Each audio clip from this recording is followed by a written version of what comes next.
This Environment and Planning Committee is an all-party committee of the Legislative Council of the Victorian Parliament, looking into consultation practices here in Victoria. In one page, in 5 principles, you could put real standards around what you do, and we think that's where the most impact will come from. And if you go one step beyond that, reference designs are akin to a recipe book. We are asking a lot of government agencies to do complex things. They're not doing it especially well, but they're getting no help. Young people have a right to participate in decision-making that affects them, and our vision is to ensure that young people are respected, that they are active, visible and valued in their communities. Young people are experts of their own lives. They have the contemporary real-world knowledge and experience of issues and opportunities impacting them and their communities.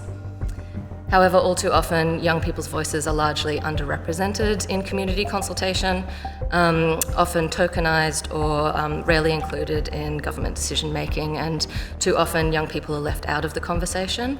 They're given limited, meaningful opportunities to contribute, or discussions are held too late and as a bit of a tick box exercise. Over a third of carers are doing more than 40 hours of care support a week. And you can imagine if you're balancing that against everything else in your universe, it doesn't leave you much time. And that means things like advance notice that something's going to happen, flexibility around options for how you can participate, and getting to them through connections that work for them are really important.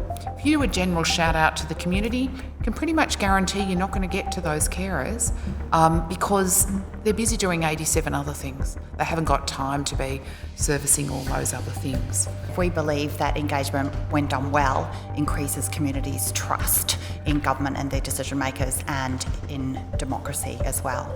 We believe that is the foundation to good decision making. It is also about providing community with the opportunity to add to the government's pool of evidence before they make decisions. And when we talk about that pool of evidence, it's about hearing from all corners of the communities that may be impacted or may be interested in a project, not just by those that might be more resourced or more connected, who may dominate that conversation. One of the things that we have done just recently within Wee-Maroo is we've reviewed 79 local governments across Victoria, and one of the things that we did find was they are not familiar with what the Aboriginal community control organisations or traditional owner groups do to its truest role and function, and neither do we know the truest role and function of local governments.